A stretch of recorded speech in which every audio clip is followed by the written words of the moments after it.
WPD is looking serious and really good.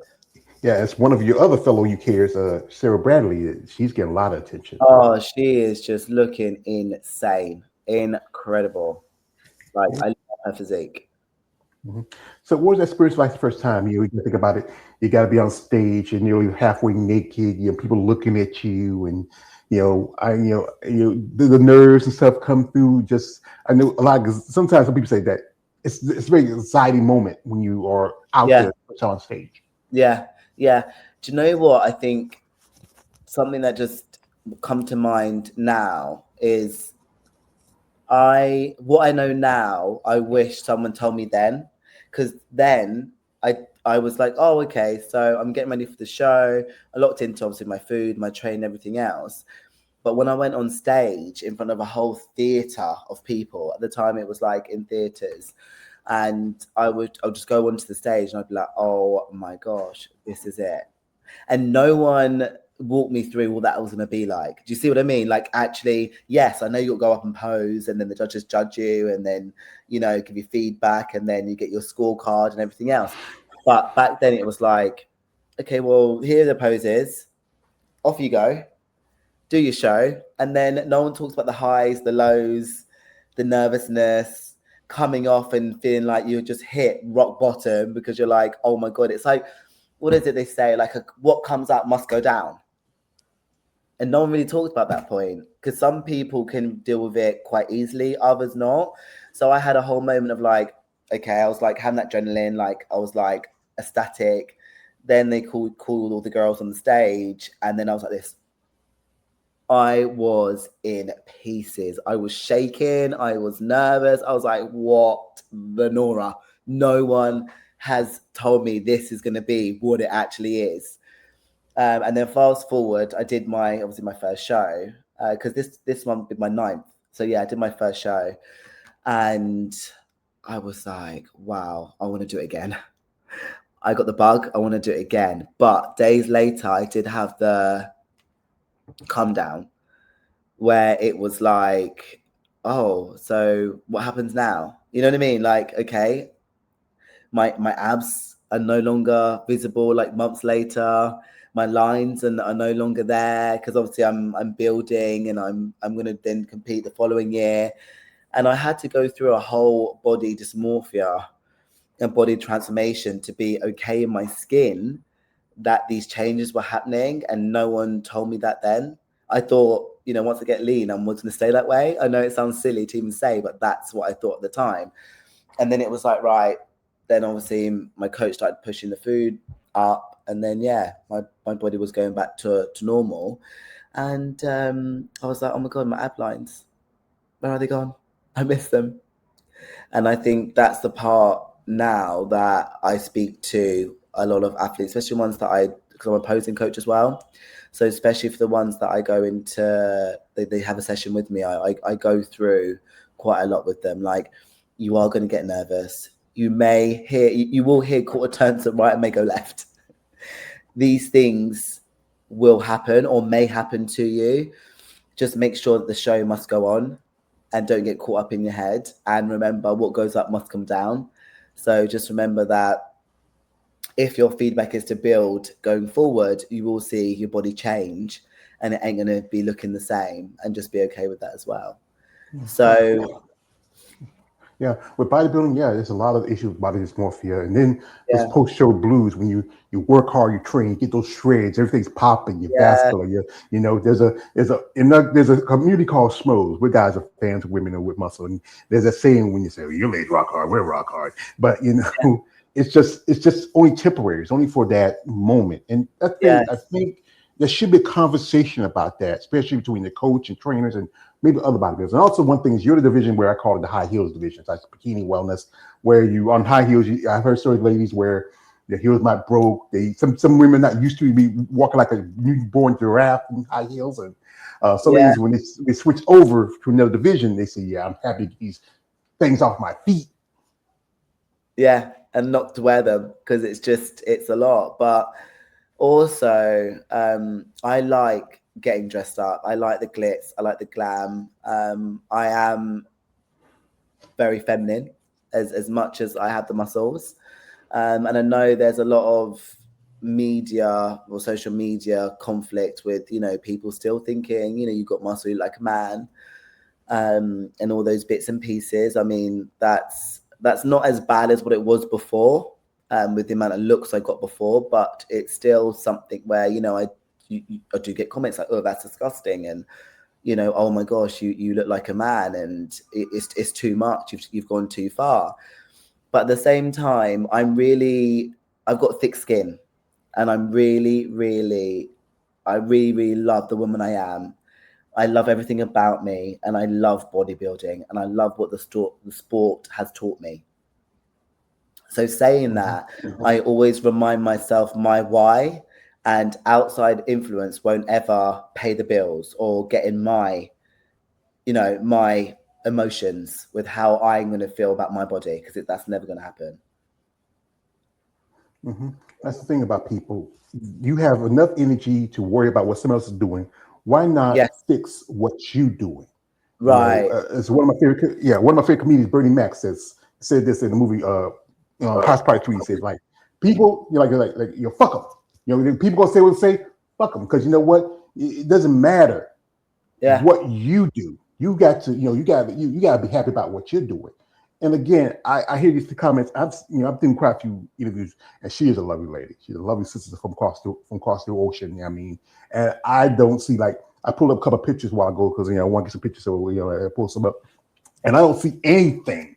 This one here, we'll pull this in a minute. I don't see anything manly about this woman. I don't see it. I don't know how anybody else sees it. I mean, she got a nice, I mean, you know, I'm a man. I don't got muscles. I got boobs.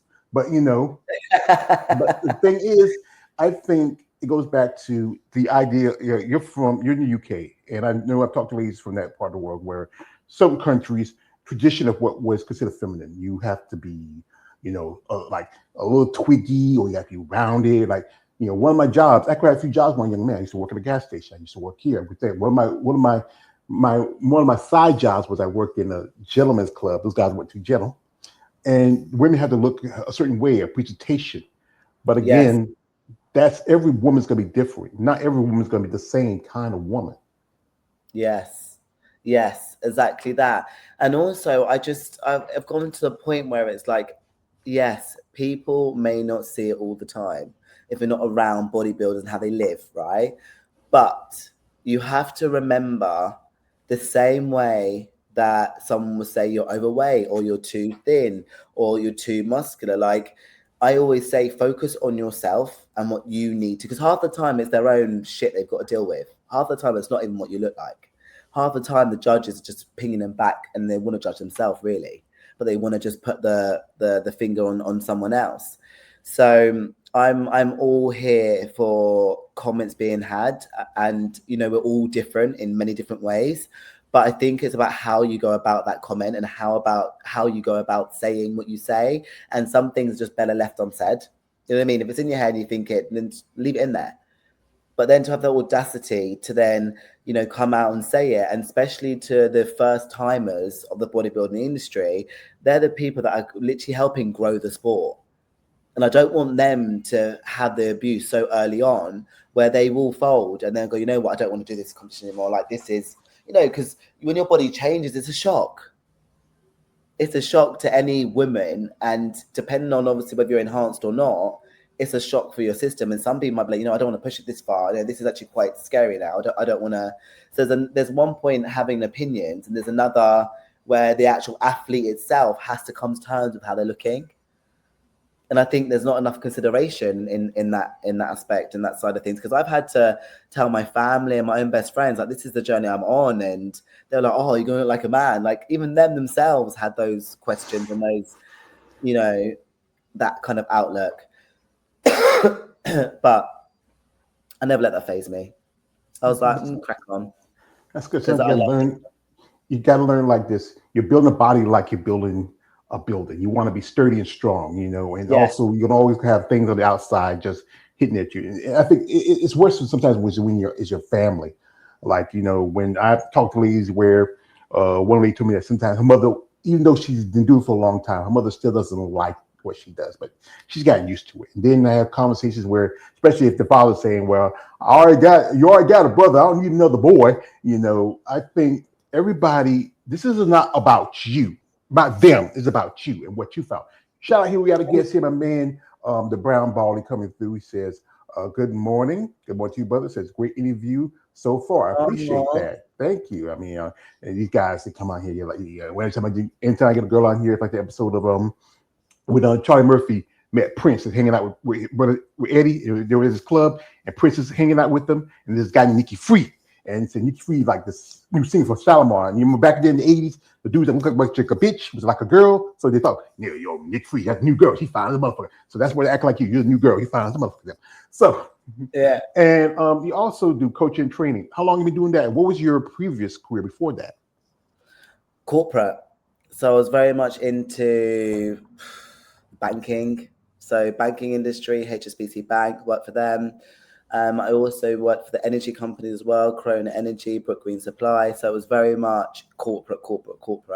And then I quit the corporate and was like, fuck this, in the nicest way possible. I'm going to be self-employed, have my own diary.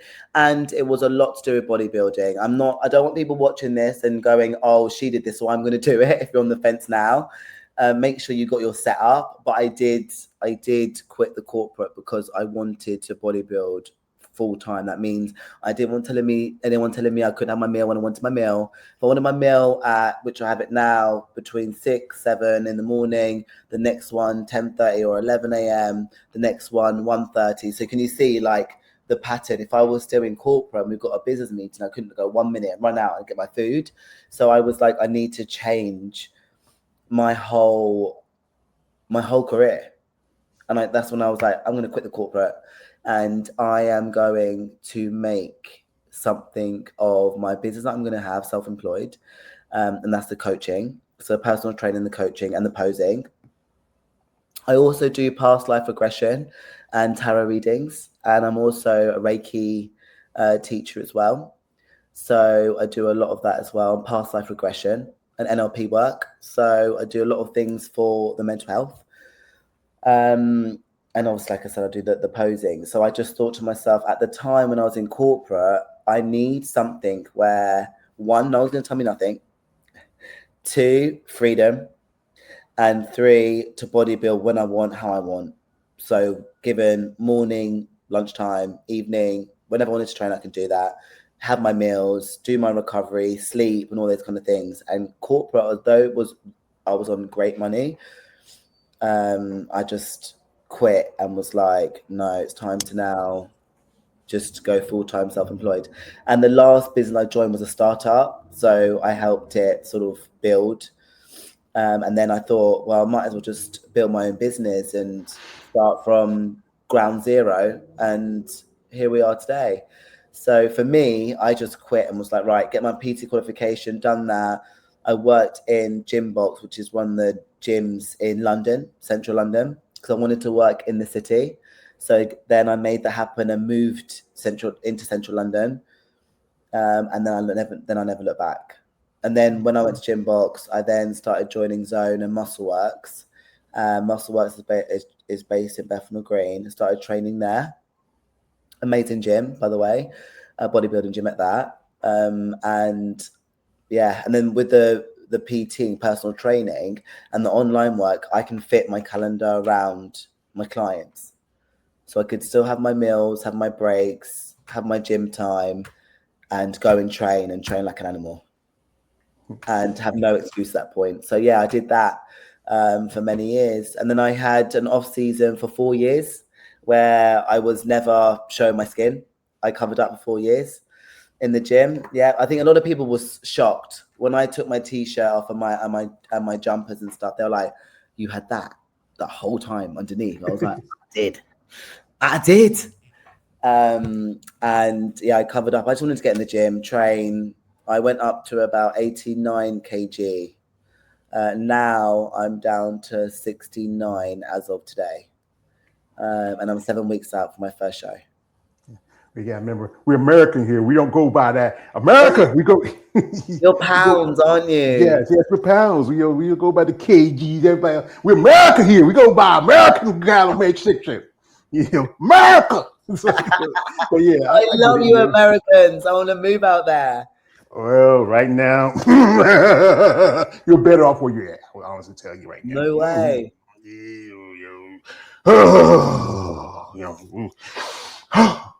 We just that's the weekend we had Obama Appreciation Day. I miss it. I want you back, Obama. Oh, oh. I was like, okay, come on, come down. She's pretty. Don't want to look like a punk, so come down. Oh, we got comment here. Shout out to my man. I got to put my old man glasses on.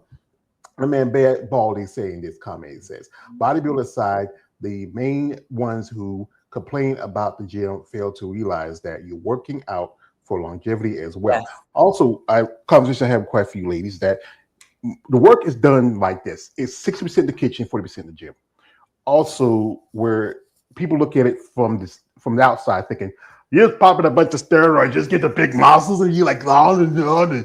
But no, that's only a small part of the process. If you're not consistent, you're not disciplined, if you're not persistent, if you don't put, like, one thing most person is rest and recovery, go to sleep, eat, like you say, eat several times of the day, figure out all of the plans when you're working on training. It's a good thing that you have a job where you can be your own boss. Most people, tell you the truth, it's hard to be self-employed nowadays. You don't have you had a plan and that worked for you. I know my other guy says, I never had a plan, Stella. I'm just a dog chasing cars. I want to know what to do when I get one. So I want to tell you, Stella, you have a great plan and everything else about you is great too. I am sorry about him. I'm trying to keep control. But you said I love it. So you're 4 weeks out for your competition. So what's the competition? 7 weeks. So what's the competition and when's that happening? So that's going to be on the 1st of August in Essex, UK.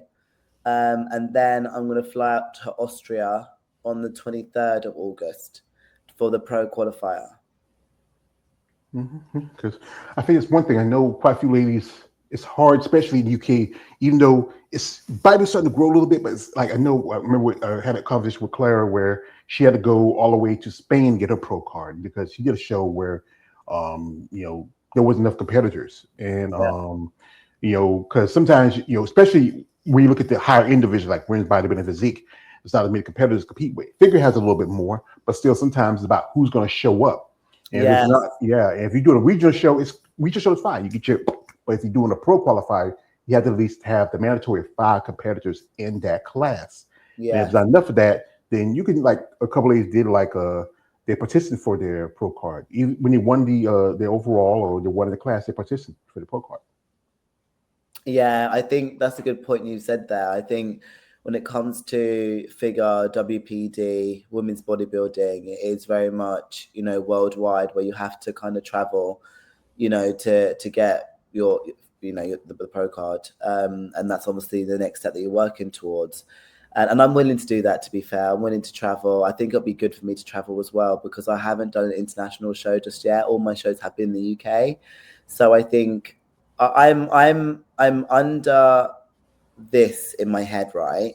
That if you go outside your comfort zone, and that means do an international show or a show where it's got good performing athletes, that's what I want. Like if an athlete, whoever it may be, beats me and they have exceptional physique, I'm game. I will shake their hand and say, well done.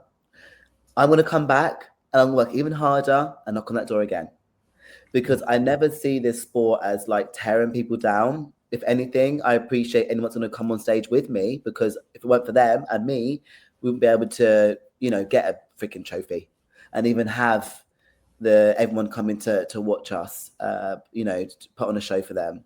So for me, I've always been that under the athlete mindset of like, we're in this all together and the more that turn up, the better. And if a lady was to smoke me and win, I would very much shake her hand, give her a hug and say, well done, like you deserve that. And your physique is sensational, but best believe I will be back and I will be better. and hence why I went away 4 years after my last show, and I was like, it's time to really build and build properly and build better, and then come back. And funny enough, when I decided in November I'm going to prep, and I prep myself, by the way, I don't have a coach at the moment. Yeah, I'm doing it all myself. I thought to myself at the time, it's now or never. But I didn't realize when I got off the stage 4 years ago, I said, I'm not stepping on stage until 4 years from now. And imagine this.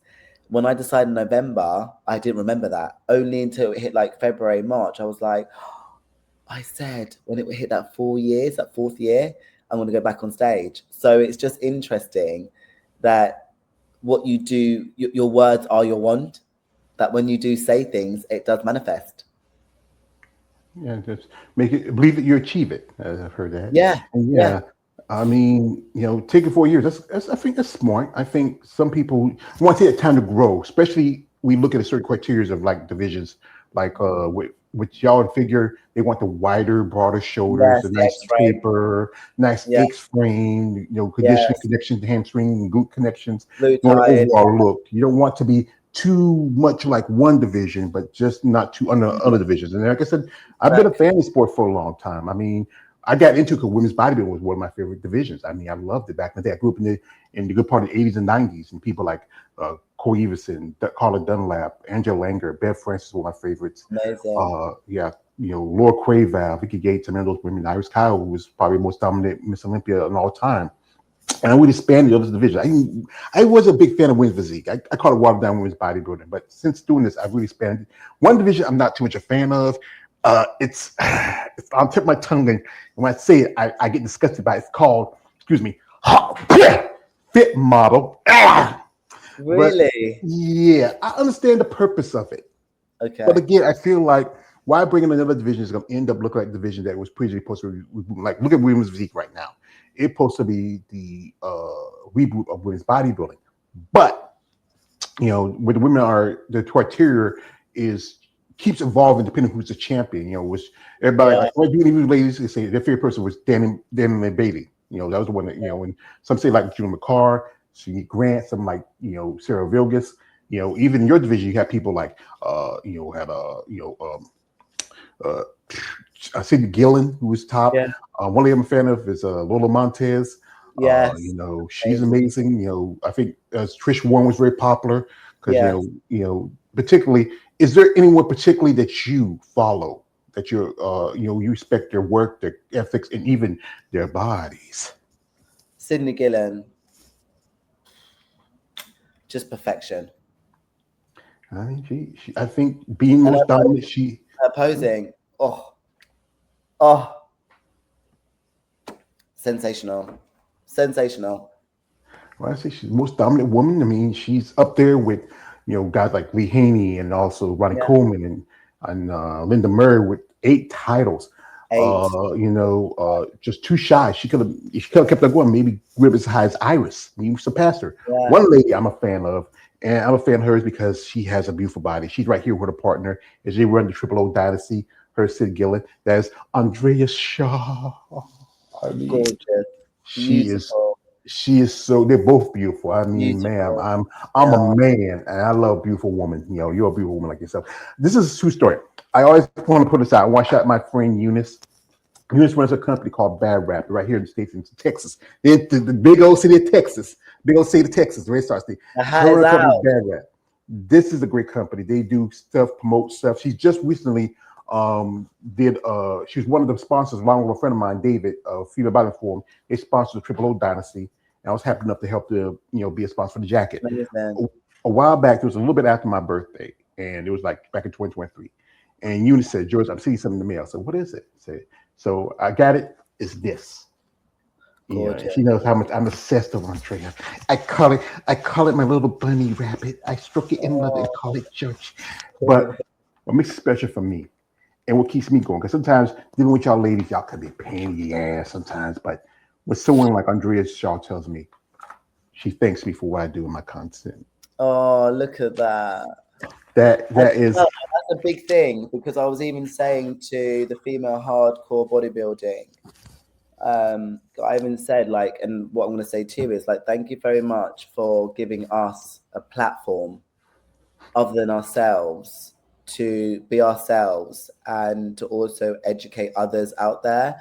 And just if it's not education, our background, our story to why we do what we do, why we got into it, what do we do now, and the things to watch out for, and who gives us an inspiration every day. Because without having you guys, it'd be very difficult. And I think wellness is out there a lot. Bikinis out there like huge, a lot, a lot, a lot. But when it comes to anything like figure, obviously figures have been removed from the Arnold now. And it comes from figure, WPD, and women's bodybuilding, and even the figure fitness. You know what I mean? It's like to still have platforms like yourselves speaking to the athletes that are in those categories are huge because, as we evolve, I'm sure women are starting to come up in this sport and do more of this sport. So it just means that then they feel there's more of a community. So you guys having this space for us to be ourselves and do these podcasts and be on your channel is amazing. It's phenomenal. So thank you for giving us airtime. Well, the quote from my favorite movie, Batman Begins, at the end of it, McGarry Oldman as a Commissioner Gordon said to Bruce Wayne, as Batman says, "I have a chance to thank you." And he turned around and says, "You never have to, because this gave me a purpose." One thing I always mention this because this is true about me. I was taking care of my mom for a long time. She was very sick. And I was a fan. As a fan of these women, I said, you know what? I need something to outlet. So I met a gentleman on the line. His name is Coach Sherry Harris. So I always shout him out. And he told me, do something that you like. I said, well, I like talking about women bodybuilders.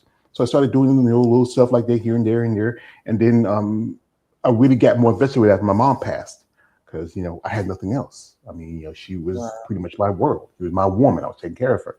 And doing this content, reaching out, doing interviews and doing stuff, and I'm working on some stuff right now. Like we just had the Toronto Super Show, and I got to post some stuff from that. And it gives me something. And talking to ladies like you to hear your story, and women from your country of the world and other parts of the world. It's just, and I want people to understand that these are just not just don't look at the muscle, look at the woman and see who she is. Get to know who she is.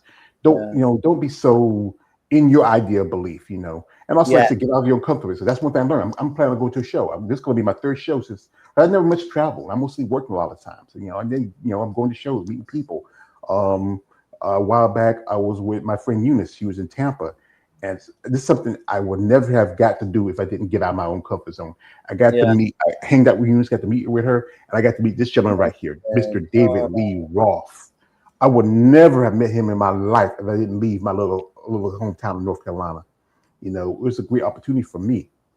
And meeting you ladies and hearing your stories and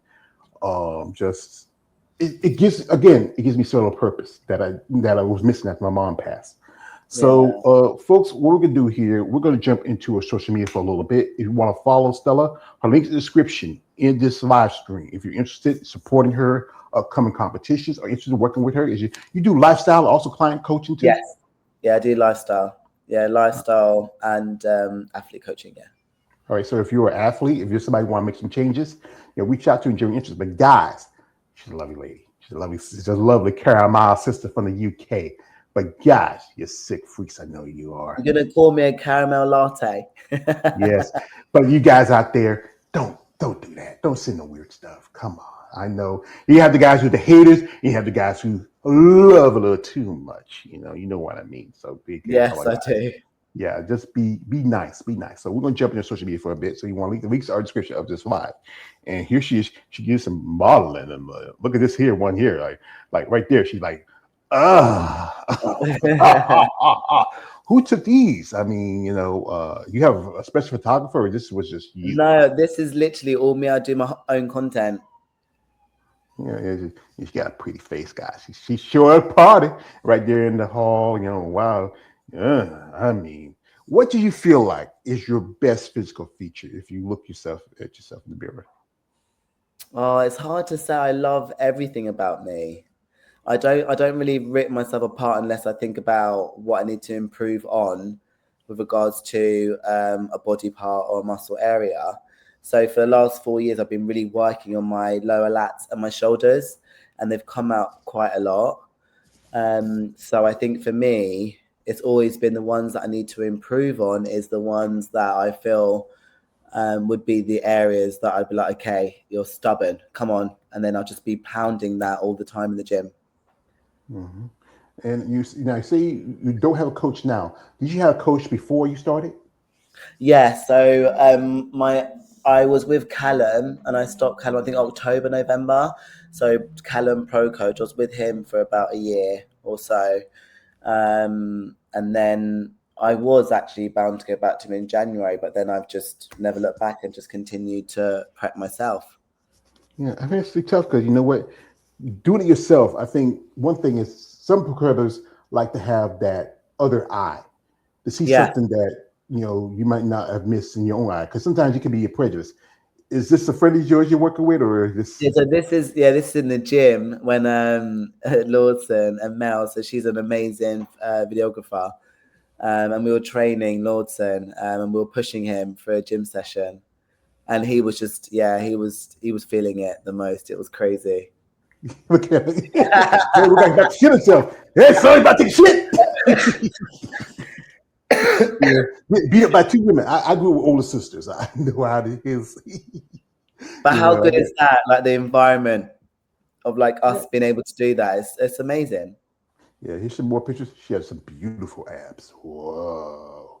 I mean, Thank ma'am, again, I don't get why people want to break down a woman because she doesn't look like what they. Again, I think women with muscle are beautiful. Women. I grew up in the South. Women, depending on the woman, just about all women are beautiful. Everybody's going to have a different opinion of what is beauty. But right here, she's sitting in the chair, and I'm wondering was she's naked. I'm trying to see. So I think and everyone is at this point. and here's this one. This is one that I saw, and wow. I mean, that's why I tell guys don't send no weird stuff. I know this is tempting, but be respectful. And also, you mentioned that you do Ouija. For us who are laymen, can you explain it to us? What's that? Sorry. You said, "Are you a Ouija, or how you said it?" I do what?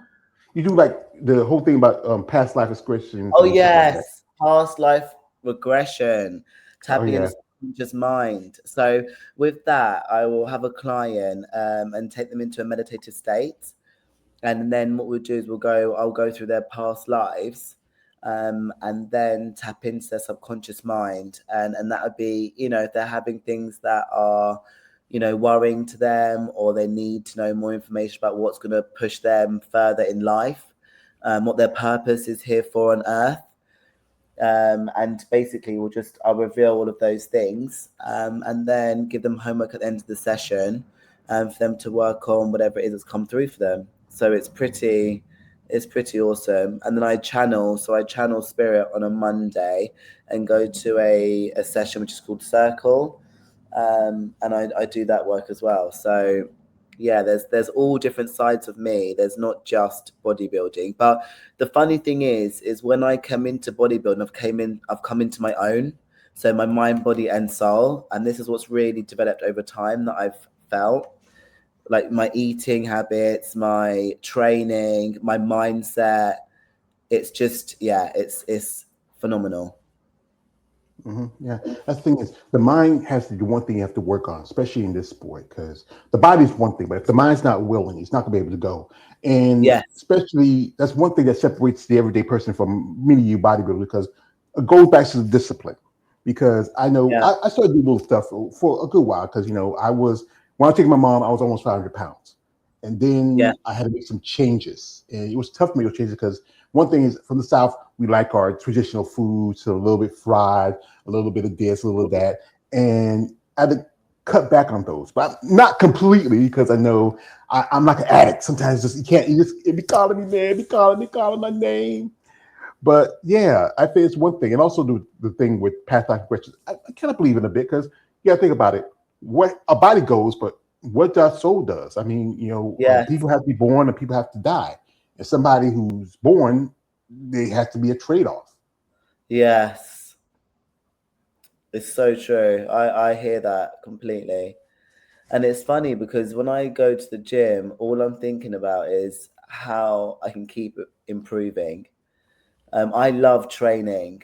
I love lifting heavy, and I love feeling strong and empowered. And that's what motivates me. It's not just the fact that I'm doing a show soon, it's the fact that I'm being better every single day by every rep, every set, every meal, every liter of water I drink. You know, I take this seriously, and therefore I take my life seriously. So I think it's just what it's taught me is a lot, that there's transferable skills in becoming a bodybuilder and knowing your boundaries as well. Yeah.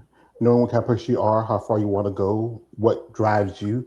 Bodybuilding is seen as a sport of discipline and a passion. Yes. You're still an amateur, which is also an expensive sport, Yes. especially when it comes to getting ready, prep time, Yeah. training. For like, I think I see some people have posted. One guy talking about how much it cost him his last prep. He said like nearly $10,000. I think that's maybe Yeah. a few bit in pounds compared to ours, to our American Yeah. dollars. You Yeah. know, for the men, they have their costs. They have Yeah. expenses prepping, but then show days is big expense for your ladies because you got to Yeah. get your hair done, your makeup done, throwing your tan, your suits right there. That's gonna cost you a flat and a nice car.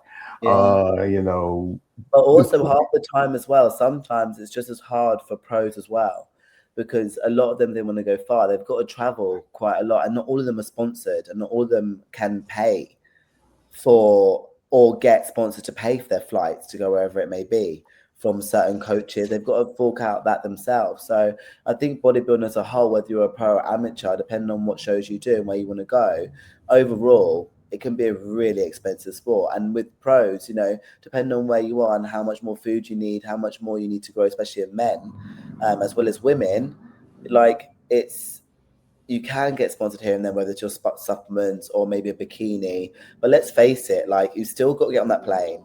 You still got to, enter for the shows. And yes, if you win or top 3 or top 5, possibly there's a check. But if not, you're sacrificing quite a lot for a reward of it being yourself being purpose driven. Because a lot of people say, why do you do it when you don't get paid? And even if you're a pro, you don't even get paid that much, or do you even get paid at all? And even if you get like a supplement deal, that doesn't equate for everything that you pay out. Which, do you know what? Somewhat of it I hear. But at the same time, do you know what I turn around and say? I've got a purpose that I wake up every day and live by. I don't yeah. need to smoke. I don't need to drink. I don't need to go out. Like I genuinely have a purpose, and that's to become better every day. And what more do I need than that? Bodybuilding is like a cherry on the cake. Yes, at the Hey, end, I do a fantastic show, and voila, I get judged for my physique. But at the same time, it's an expensive sport, no matter if you're a professional or not. You may mhm. get, like I said, a little bit more handouts, and just because you're a pro doesn't mean that you're going to get X amount of clients either. That doesn't always work. So the pro card now, because it's getting handed out quite a lot, and rightly so, with whoever's doing it, it's fine. It is what it is. Um, Unfortunately, you're not going to be always thinking, oh, I'm a pro, so I'm entitled, is what I'm saying, to get. No, it doesn't work like that. Yeah, I know one thing recently. We did force a rule about pro status. So we get your pro card. You have to be active. Not you have to pay Yes, your pro fee. Not just be competitive yes, active, but if you want to use that pro status, you have to pay into it because that's one you thing. You're, do. you're paying a fee, and then what do you get out of that fee? Other than say, hey, I'm a pro. Like I worked jobs where okay, I had gotten a 401k. So Yeah, when I left that job, I got money out of it. I had got insurance. I had right, right, but right. when a few years ago, I had my first heart attack. I was 39 years old. Oh, really? Yeah. I was working in a job. I worked this place. It was a meat packing processing place, and I thought we was working in the cold area. I thought I was getting a little cold. Come to find out, I went to my sister lived the next town over. Both my sisters, two of my older sisters. I went over there just because I didn't want to go all the way back home because it's a longer drive, and then found out I had a heart attack. And then my insurance with my company It paid for my pacemaker and my other stuff. Hey, and even I got because I was out of work for a period of time. I had short-term disability. This is why it's not so much of a job, more of a hobby bodybuilding. Because if you're paying those fees and stuff like that, it should be a more return, but you don't get back other than, hey, I have a pro status, or also the love of the workout, the training of Yeah. being a bodybuilder. Yeah, absolutely. And as well, like if it's your purpose and your in your passion, stage or not stage, you're gonna do it anyway, right? So I think when it comes to the diet side, you know, a lot of people are like, oh my gosh, you're so happy on prep. Yeah, it's a choice. Why am I gonna make other people around me moody? Don't get me wrong, there's times where I may have lack of energy, I have to have a nap, or I know and I'm very self-aware when I get snappy or a bit too much, you know what I mean? But at the same time, like just remember that it's a privilege to be on prep, and the fact that you've come this far, like really home in on the now and don't really think too much of what's yet to come. Like a lot of people go, oh my gosh, are you excited for your show? I said yes and no. Like yes, because I love the show and I love the whole glitz and glam and the judges and everything else, and people come out to watch me and celebrate me. Yeah, of course. But no, as in I don't want this to go, the journey, you know, working towards what you'd be called all these years where I've like head down. Because people say, oh, it's been 4 years and working on. No, actually it's been the 10 to 15 years that I've been building. It's that's all relative. You know what I mean? And even when people say, oh, you went away for a long time and then decided to come back, I was like, I always knew it was gonna be 4 years. I just didn't really subconsciously always knew it was gonna be 4 years. But I didn't want to rush anything. I wanted to eat the lady up that I was before, and I have done that. You know what I mean? I get it. I'm trying to understand the some things. As I know, I'm an outsider, but I get bit by bit, especially conversation. Shout out to my man here, Brown Baldy. He's dropped this. He says, Sydney and Andrea definitely deserve a mention. Yes, I love y'all. Yes. Also, shout out to man says, hell yeah to George for his platform, and hell yeah to Stella for this interview. Thank you, brother. Oh, Well, we got thank you. here. Shout out to my man Alex. Shout out my nephew Alex. I'm Alex in Tampa. He's a cute, cool kid. He says, good Oh, morning, George. Nice to meet you, Stella. Hey, he's a great hello, kid. Alex. Hey, Alex. He ain't ready to you, Alex. We made Hey, his Alex. day. So, as we talking, this sport is suggestive, especially as you talked about earlier about family. Like, what's your family like? Like, brothers, sisters, husband, kids, that. I've got no kids, no partner, and I've got my dog General, who's a Frenchie, gorgeous dog, and I've got four siblings, including me. Well, I grew up with technically altogether there was 9 of us. My father had a son before he met my mother. They supposed to have 7. I've lost 3 siblings, 2 brothers and a sister. I have a younger sister my father had. They would even though truthfully my parents were together 55 years, but my father was living in New Jersey while my mother was here with us in North Carolina. And I have 2 older sisters. I have a younger brother. Got niece and nephews, great niece and nephews. I don't have kids myself. I worked a lot, and I was very, very good with talking with girls. But you know what? I had some time with some pretty young ladies, and some ladies, and this is the thing is, I think it's good when you have support from your family than it is because even though they might not like what you're doing, they're gonna stand by you. Like my family, since I started doing this, my family support me. My sisters, Oh, a couple of times I had my sisters commented in the live stream. One oh, time, one of my sisters came by the house, and I was in the middle of the interview. She was working for me. I was in the interview. She said, "Hey, this is my big sister Betty. She was the oldest. When I was younger, because my family was sharecroppers. My family, my mother, father used to work, and she had to watch us younger kids. And I was the next to last till my brother came, and people thought she was my mother because she used to carry me around. I got a nephew only 3 years between each other, and it's good to have that support with family because people look at bodybuilding as a solo sport, but you can't really do it on your own. But support is, even though sometimes they may not understand what you're doing, but if they say, you know what, it may not be something that I might want to do, but this is something she wants to do, so I'm going to respect it. yeah, yeah, yeah, absolutely. And that's the biggest thing, I think. And then also, if you've got family members that don't understand it, that's also okay. because not everyone's going to stand by what you choose to do with your own body and where you choose to take it. So just keep it stepping, like crack on with what you need to do. And if bodybuilding is your calling and your path, then get on with it. It's as simple as that. I wouldn't necessarily play too mind into what your family member thinks about it, because I think there's two things. I think one, sit down and educate them and talk to them about it, which I did. And two, if this is really your lane and you want to take this seriously, then do it. Because I think life is too short to not do what lights you up and what zests your soul on fire, so to speak. So just get on with it. If you are such a family man and you've got a lot to consider, then again, consider what you need to when it comes to making that decision to like go full time in bodybuilding, because you have to understand that bodybuilding and building muscle, yes, it's become more the norm, but it still really isn't. You know, I'd walk down the street and people like this, and half the time they could be in awe, absolutely, but half the time they're like, you know what I mean? And once you make that path to not be society's norm, you need to understand that and get on board with that quite quickly. And when you are, nothing else matters, in my opinion, because that's how I dealt with mine. It's like once I started to build muscle, I knew that I wasn't going to look like everyone else, and I knew that in itself would be different at a very young age, and around the people I did that wasn't even about bodybuilding back then. It wasn't even heard of like that. You know what I mean? So, and it wasn't even when social media like Instagram, you'll see posts of like transformations and people doing shows. You would never see that. No one knew who was competing with anyone at that time. So I just think that there's a few things to consider. But from when I realized that I wasn't going to be society's norm, quote unquote, I was all right with that. One thing is, I think, what about life is everybody got to live for themselves. You can't live for anybody else.